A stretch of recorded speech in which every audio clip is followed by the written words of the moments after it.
Hi guys! Kamusta kayo? Ako nga pala si JC Legaspi at welcome dito sa channel ko and welcome din dito sa panibago nating video. And for today's video guys, isisimulan ko na yung bagong segment dito sa YouTube channel ko, which is tatawagin kong Get Inspired by JC Legaspi. So, in this video, di ba lagi kong binabanggit sa inyo na gagawa ako ng mga motivational video based on my life experience. So, tunay na nangyari, pinagdaanan ko, and I will share it to you. So, syempre para maka-inspire naman ako ng ibang tao. So, although marami na din namang nag-comment dun sa mga previous video ko na nagpapasalamat dahil naging motivated sila because of my video, and that's the intention guys, that the real purpose of this channel, which is to inspire others na nawawalan ng gana. Alam nyo guys, may nag-chat sa akin na ang sobrang haba ng message niya na nagpapasalamat siya dahil before nawalan siya ng gana sa pag-aaral, and because of that video, certain video na na-inspired siya, and ako daw yung inspiration niya, which is nakakataba ng puso. So ngayon,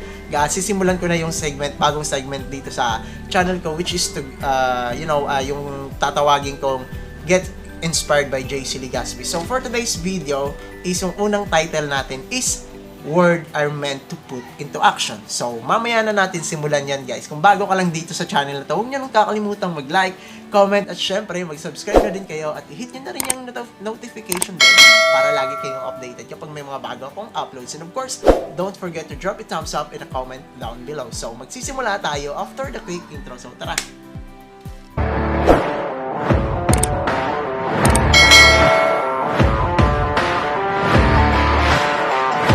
At ayun na nga guys, word are meant to put into action. What does it mean? So it only means na we have to do something in order to achieve our dream. For example, nag-share tayo sa social media ng mga quote like, I will be successful one day. So how can you be successful if you don't do something? If you are just laying on your bed, scrolling on your phone every single day, you did not do anything productive. So, paano tayo magiging successful if wala tayong ginagawang productive sa buhay natin? Wala tayong ginagawang hakbang para ma-achieve natin yung sinabi natin. So, from words to action. So, for example, ako, I really dream a job na makakuha ng job sa call center industry. Kasi hindi ako degree holder. So, as a person without a degree, I know that there's a very limited chance for me in this world to get a professional job or a decent job who pays well to their employees. So, yeah, I know that to myself. And I researched that in a call center industry, they can give you an equal opportunity even though you are not a college degree holder. So yeah, I really dreamed that job, but I know to myself that I don't have yet the skills needed in that industry. So after stop my study, I decided to look for a job, for an alternative job where I can earn money, and at the same time I can spend time to myself. I can invest myself. I can invest the time to myself. So while working as a security guard, I always watch videos, English videos. I read books, English books, and also write something that in English in order for me to learn how to speak in English. So yeah, I really used my spare time in order for me to learn English. So para makuha ko na yung dream job ko na yon. So yeah, and then a certain event happened in my life, and for me that event happened for a reason. Kasi I got terminated from my work as a security guard because my agency discovered that my license was fake. So I did not know myself that license of mine is fake. So yeah, I got terminated in my work. So yeah, I think I should try applying for a call center industry, or in a call center industry for a call center job. So although yeah, I have a doubt to myself, but since I am that person who is always motivating myself, like if you say a word, do something for that in order to achieve that. So Now, I already did the preparation, which is to learn how to do everything in order for me to learn the skill needed in that industry, which is the English speaking skills. So yeah, there's a doubt. I am afraid, but I always read a motivational quote, which is I encountered the quote that says, if you are afraid to do something, that's the time when you do that thing. So yun,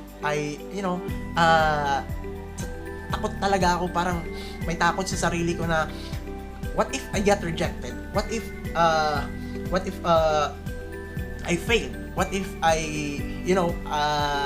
did not manage to get in that industry, or I failed. So what should I do? So yun, I take time muna to think that should I do this? Should I continue this? Or should I just renew a not fake license and become a security guard forever? So there's a lot of negative thinking come inside my mind.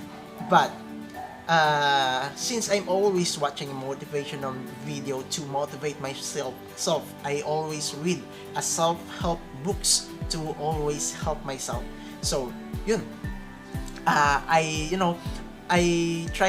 applied for a job, or for a call center job. First, I applied online.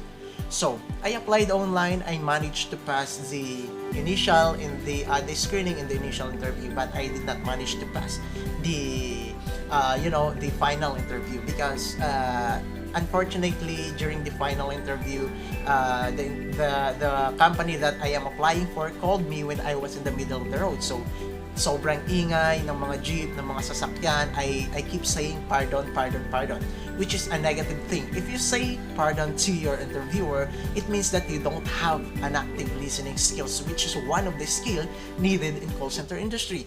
Active listening skills. You need to pay attention to the words, because that means everything to them. So yeah, I failed. The second time around, I managed again to pass. I applied for the second time online, so I managed to pass the screening and the initial interview again, and then the final interview. Ang tagal nilang tumawag, natagalan sila bago tumawag. So since I am confident enough that I can pass this final interview, so I did not wait for them to call. I visit the site in MOA. So I applied their personal. So I applied on site, and then on site, I managed to pass all the interviews, the screening, initial, and the final interview. But I failed again in the Berlitz, which is the last test. I failed again. So how many times did I fail? So 3 times I failed before I get hired in that industry. 3 times I failed. I failed the first. 2 times for applying. So I failed the first try. The second try is I failed the Berlitz, but they give me another chance to take the Berlitz. But I failed again. So I failed a lot before I get in to this company where I am belong right now. But the third try that they give me, I promised to myself that I will pass this interview. I claim it that I will pass in this Berlitz test. And yeah, I have new shoes that time, and I say that I swear to my new shoes that I will pass this interview. And yeah, at the end of the day, so yeah, I just wait for the result, and later on in the morning, I receive a text from them that, hey, congratulations for passing the Berlitz test. We are inviting you to sign your contract on us. So ayun, tumakbo na kagad ako papuntang VXI. So sobrang tuwa ako, boom, sign na kagad. And then later after that, start na ng training, blah blah blah. So I am belong right now to the company, to a call center company. So I got my dream job. How? Because I put my word into action. Diba? I said first that I really need this job. This is my dream job, since I don't have any degree, and I believe that in this industry I have a real shot in making a career. So after that, I put it into action. I do the steps in order for me to gain the skills needed in that job, or in my dream job, or in that company. and I already gained the skills. I am not that good enough yet, but at least I can speak English that someone can understand me. So, yeah, I applied, I failed, I tried, I failed, I tried, I failed, and then I tried again, I passed, and now I am belong to a call center industry. I get my dream job. So, that's the power of your words if you put it into action. So, if you say something, if you have a dream, like I have a dream, I want to achieve this something, first, it will come into your mouth. And second, if you put it into action, you can achieve it by putting it into action. So that's all guys for this video. I hope may natutunan kayo kahit papano sa video na to. So napakaikling video lang para ma-motivate kayo. Lahat ng napagdaanan ko guys, totoo yun, hindi ko gawa-gawa lang yon. So yeah, that's it for today's video. Thanks for watching. Once again, I'm JC Legaspi and welcome to my channel. Adios, amigo. See you next video. Bye-bye.